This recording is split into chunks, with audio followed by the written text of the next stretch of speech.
Coucou,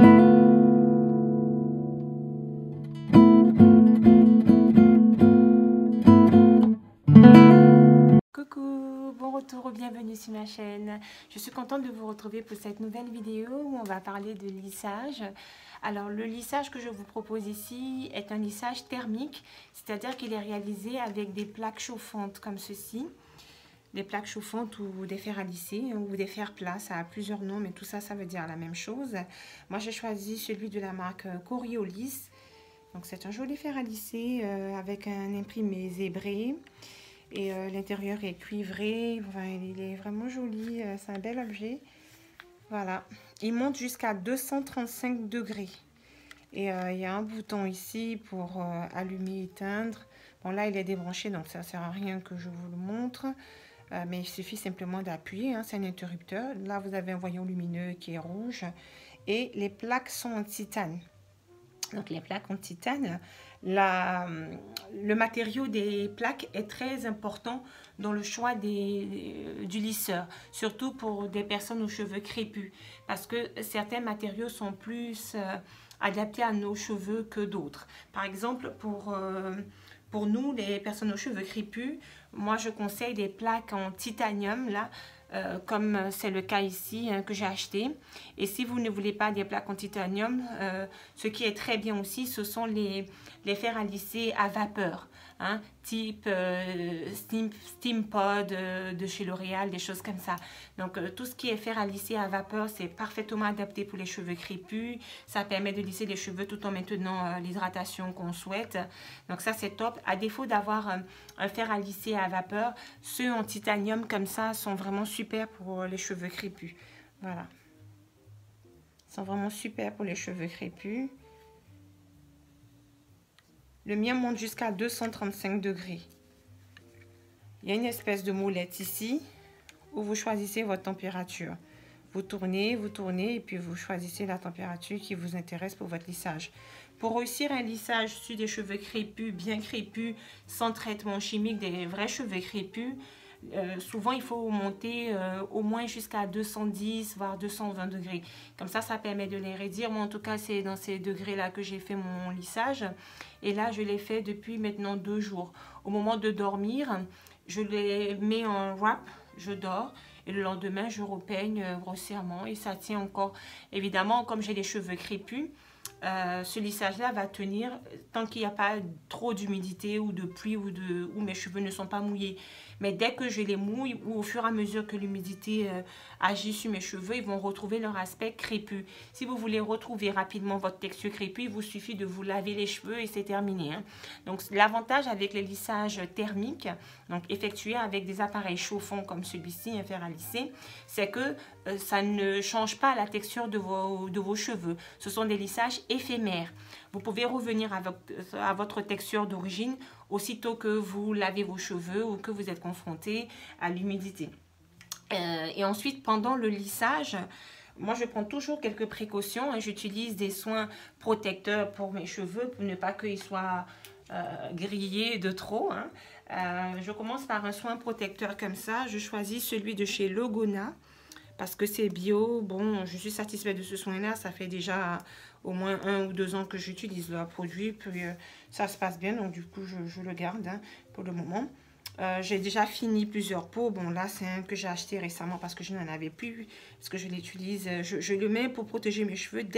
Même des fois, juste passer un peu le sèche-cheveux ou bien me faire un brushing pour étirer mes cheveux. J'en mets avant. Comme ça, au moins, les cheveux sont protégés. Alors, c'est un spray thermoprotecteur à l'aloe vera bio.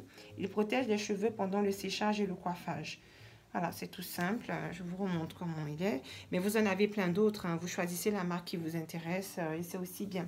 Donc, après avoir lavé vos cheveux et qui sont bien essorés, vous pulvérisez ce produit-là sur vos cheveux. De toute façon, je vous mettrai les vidéos, comment je procède à mon lissage. Vous pulvérisez l'ensemble de la chevelure très généreusement, hein. Bon, c'est quelque chose qui protège, donc on peut l'utiliser sans modération. Donc, n'hésitez pas à bien pulvériser sur vos cheveux pour bien les protéger de la chaleur. Et ensuite, vous procédez au brushing. Après avoir fait l'étape du brushing, moi, je vais mettre quelque chose comme ça qui s'appelle Olive Oil Shine Extra Virgin. Donc c'est un hair polish, c'est une crème brillante. Là encore c'est une sorte de lotion. Donc c'est liquide, hein, c'est pas huileux. C'est une lotion qui sent très très bon, c'est très agréable. Ça fait un fini, ça ajoute un fini brillant à la coiffure sans l'alourdir. Donc ça apporte cet effet glossy qu'on recherche, mais ça ne vient pas graisser les cheveux. C'est très léger parce que comme c'est surtout composé d'eau, voyez c'est léger, ce n'est pas une texture huileuse, hein, c'est une texture vraiment liquide, texture, comment je peux dire ça, liquide, aquatique quoi. Voilà, c'est pas du tout de l'huile, donc ça se dépose, même si ça contient de l'huile d'olive vierge extra. Donc moi j'ai pris comme d'habitude, j'aime bien les produits naturels parce que je trouve que c'est mieux, hein, tant qu'à faire. Au moins on a les vrais principes actifs des produits sans trop d'inconvénients ni de contrepartie. Voilà, donc je prends cette marque-là, Organix, de chez Africa's Best. Je sais que des crèmes de brillance comme ça, je ne sais pas pourquoi ils disent crème alors que ça n'a rien d'une crème. Donc la définition est mal faite. C'est plutôt une lotion de brillance ou une huile de brillance, mais certainement pas une crème. Voilà, donc le produit se présente comme si vous achèterez la marque qui vous intéresse, qui va apporter le côté fini brillant. Ça fonctionne un peu comme une brillantine. Donc voilà, pour moi, ce sont vraiment les étapes que je suis. Donc pour réussir un bon brushing, pour réussir un bon lissage sur les cheveux crépus, il y a des étapes indispensables. Nous, on ne peut pas se lisser directement comme ça les cheveux, sinon on n'aura pas un résultat qui sera beau et satisfaisant. Pour être sûr de réussir son lissage thermique comme il faut commencer par bien laver ses cheveux pour se débarrasser de toutes les traces de graisse ou de soin ou de je sais pas quoi. Vous lavez bien vos cheveux le jour où vous voulez faire un lissage. Ensuite, après avoir bien essoré vos cheveux, une fois qu'ils sont rincés et propres, vous appliquez votre soin thermoprotecteur. Comme je vous ai montré, vous choisissez la marque avec laquelle vous êtes à l'aise. Donc le soin thermoprotecteur, ça c'est une très belle étape pour manipuler vos cheveux sans trop les exposer à la chaleur, sans trop les abîmer. Donc ça c'est très bien. Et après avoir pulvérisé ce produit, vous faites votre brushing. Le brushing est l'étape certainement la plus importante parce que plus les cheveux sont étirés avant le lissage, et mieux c'est. Déjà, vous allez mettre moins de temps et vos cheveux vont être lissés plus vite et le lissage va tenir mieux. Enfin, c'est beaucoup plus joli, même en termes de rendu. Donc, prenez votre temps pour la période du lissage. J'ai du mal. J'ai du mal, je vais balbutier, je mange mes mots. Je sais pas, j'ai du mal, c'est la fatigue peut-être. Bon, alors, donc, il faut vraiment bien se concentrer. Prenez votre temps pour la partie du brushing. Il ne faut pas faire ça à la va-vite ou négliger. Non, c'est vraiment là où vous avez une garantie de résultat. Vous voyez, des cheveux qui vont être souples, qui vont... Voilà, ils sont tout légers. Là, je mets mes doigts, ils sont tout souples. Je peux faire pas mal de petits looks avec. Là, j'ai encore même gardé des restes de boucles que j'avais réalisés alors que... voilà, vous voyez, ils sont bien quoi. Pourtant dehors il y a beaucoup d'humidité, hein, il y a des petites pluies fines par moment, mais si j'évite que ça touche directement ma tête, ça a juste gonflé un tout petit peu, mais ça reste quand même bien lissé. On voit qu'il y a du mouvement, ils sont tout légers. Voilà, vous voyez, donc ça c'est l'effet d'un bon lissage réussi. On peut le maintenir comme ça plusieurs jours, une semaine. Des fois, il y a des filles qui peuvent même rester 2 semaines avec leur lissage s'il faut. Donc tant que vous ne les avez pas lavés, ils peuvent garder cet aspect lissé. Donc le brushing est très important. Quand vous finissez votre brushing, maintenant vous entamez la partie lissage. Avant d'entamer la partie lissage, ce n'est pas la peine de mettre de matière grasse, tout ce qui est huile et tout ça. Parce que comme on utilise un fer plat, si vous utilisez de la matière grasse, c'est comme si vous alliez cuire vos cheveux. Donc, il faut éviter de mettre de l'huile ou des pommades, des choses comme ça. Hein, parce qu'imaginez un peu une recette, ce fer-là, lui, chauffe, si vous choisissez, supposons, une température de 210 degrés comme moi j'ai fait, eh ben, avec de l'huile dessus, c'est comme si vous étiez en train de faire frire vos cheveux. Voyez un peu l'image. Donc, il ne faut surtout pas utiliser ça avec des matières grasses. Laissez vos cheveux le plus neutre possible, voire sans rien dedans, sauf évidemment un thermoprotecteur. C'est pour ça que moi je prends ce produit-là, qui est une huile de brillance, qui est une lotion de brillance plutôt, parce que comme c'est plutôt liquide que huileux, c'est très léger, ça dépose juste quelques petites particules pour avoir cette brillance-là, qu'on veut, qu'on aime bien dans les cheveux, mais sans apporter de lourdeur ni de côté gras. Voilà pour mes conseils. Et puis bon, là, vous laissez cours à votre imagination, à votre savoir-faire. Moi, je précise que je n'ai pas du tout de compétences de coiffeuse. Hein. Je sais très bien lisser les cheveux des autres, mais me coiffer moi-même en lissage, c'est très compliqué. Comme vous voyez dans la vidéo, bon, je vais pas dire j'ai super précis, mais je connais parfaitement bien la technique. Je sais la faire sur la tête de quelqu'un. Voilà, et j'essaie de vous transmettre cette technique-là pour que si vous voulez vous lisser les cheveux, faites-vous aider par exemple, demandez à une autre personne de le faire pour vous. Mais c'est très simple et tout le monde peut réussir parce que là, même moi, sans de grandes... j'ai réussi à me lisser moi-même toute seule, donc tout le monde peut le réussir. Dans la vidéo, vous avez pu constater que j'utilise un peigne à queue comme ça, avec des dents très très fines, avec le fer à lisser combiné. Ça s'appelle la Chase Method. Cette Chase Method, bon, c'est le lisseur qui vient chasser le peigne. L'idée, c'est que quand on se lisse les cheveux, surtout que les cheveux crépus, directement avec le fer plat, ça peut donner parfois un effet cartonné. Donc ça raidit les cheveux et puis ça les rend comme des baguettes. Donc ils n'ont pas forcément de mouvement ni de souplesse. C'est juste raide comme ça, tout plat, sans aspérité. Tandis qu'avec la Chase Method, ça détend bien les cheveux, ça les démêle en même temps que ça les lisse. Donc c'est d'une pierre deux coups en fait. Donc ça vous lisse et en même temps ça vous démêle parfaitement les cheveux. Résultat, ils ont du mouvement, ils sont plus souples, ils sont plus légers et ça fait un fini qui est plus beau, vous voyez ce que je veux dire, qui est plus intéressant. Voilà, parce que là, les cheveux ont un mouvement naturel et c'est mieux comme ça que de voir des cheveux simplement aplatis, raidis, chauds, enfin, vous voyez ce que je veux dire. Donc, la Chase Method, on démêle les pointes des cheveux, ensuite on place le peigne à queue à la racine ou un peu loin des racines, un tout petit peu plus loin, et on place le fer et ensuite, au fur et à mesure que le fer descend, le peigne à queue descend aussi, suit le mouvement du fer à lisser qui descend des deux en même temps. Comme ça, quand vous finissez, comme j'ai pu mettre dans la vidéo, ça peigne, ça a démêlé en même temps. Enfin, les dents sont toutes fines, donc ça a parfaitement démêlé. Et le fer, lui, il a lissé en parallèle. Du coup, on est bien, quoi. On a les cheveux parfaitement lissés et démêlés. Et grâce à cette méthode, on obtient vraiment des cheveux qui sont mieux que si on ne faisait pas la Chase Method.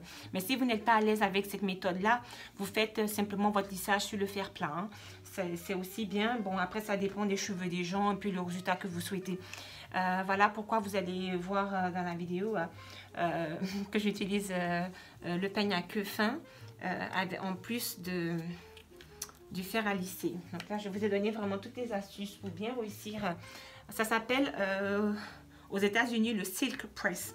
Donc ça, c'est des jeunes femmes qui ont mis cette technique de coiffure, des jeunes femmes noires américaines, bien entendu, qui ont mis cette technique en place pour se permettre de se lisser les cheveux avec efficacité, sans trop les abîmer.